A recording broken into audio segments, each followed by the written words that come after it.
هنستعمل تقريبا من نص كيلو إلى 600 جرام من اليوسفي. هنقشره وبعدين هنقطعه ونشيل البذور اللي موجودة جواه. بعد كده هنضيف له من 4 إلى 5 معالق كبار من المية، وهنضربه كويس جدا جدا في الخلاط لغاية لما يختلط كويس. بعد كده هنصفيه بالمصفى، واللي ناتج من التصفية ده مش بنرميه، ممكن طبعا ان احنا ناكله لان هو بيبقى كله الياف وفوايد وبيبقى مفيد جدا. بعد ما هنصفيه وناخد العصير بتاعه ونتأكد ان العصير مش مر علشان الكيكة ما تطلعش مرة بعد كده. خلاص كده، خلاص عملنا العصير. نحضر بقى الشربات. هنجيب كوباية من السكر، انا استعملت هنا الكوباية مقاسها 250 ملي، وهستعمل المقادير كلها بنفس الكوباية. عليهم كوباية من المية، وبعدين هنحطهم على نار هادية لغاية لما تغلي، ونسيبهم يغلوا لمدة تقريبا 10 دقايق. بعد ما هتغلي لمدة 10 دقايق هنجيب كوباية من عصير اليوسفي اللي احنا حضرناه في الأول، هنضيفه عليها، وبعدين هنحطه على نار يدوب يغلي دقيقة أو دقيقتين، وبعدين هنطفي عليه. بعد كده هنجيب بيضتين، هنحط عليهم باكو من الفانيليا أو معلقة صغيرة، مع رشة من الملح، مع نص كوباية من السكر.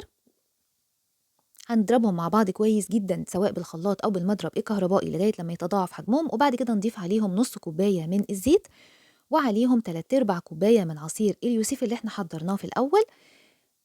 بعد كده عليهم كوباية من الزبادي 125 جرام، أو لو بكوباية اللي احنا بنستعملها يبقى نص كوباية معيارية.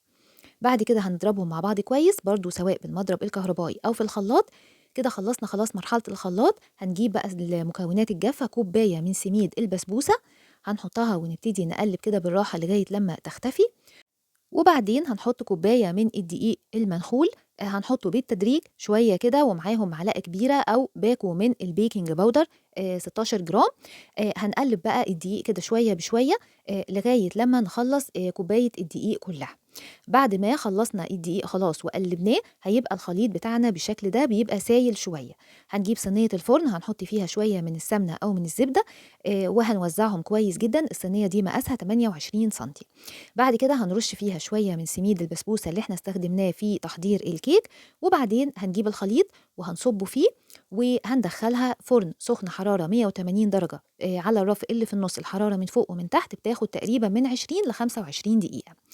بعد ما تطلع من الفرن هنقلبها، وممكن لو مش عايزين تقلبوها مفيش مشكلة. هنحط بقى على الكيكة وهي سخنة الشربات اللي احنا حضرناه في الأول وسبناه لغاية لما بقى بدرجة حرارة المطبخ. هنغطيها وهنسيبها لغاية لما تتشرب الشربات، هتاخد تقريبا 3 أو 4 دقايق لغاية لما تتشرب الشربات كله. بعد كده هنزينها بأي نوع من أنواع المكسرات، ونقطعها ونقدمها في منتهى الجمال. لذيذة جدا جدا جدا. إن شاء الله تجربوها وتعجبكم. متنسوش تعملوا لايك على الفيديو، وأشوفكم إن شاء الله المرة الجاية.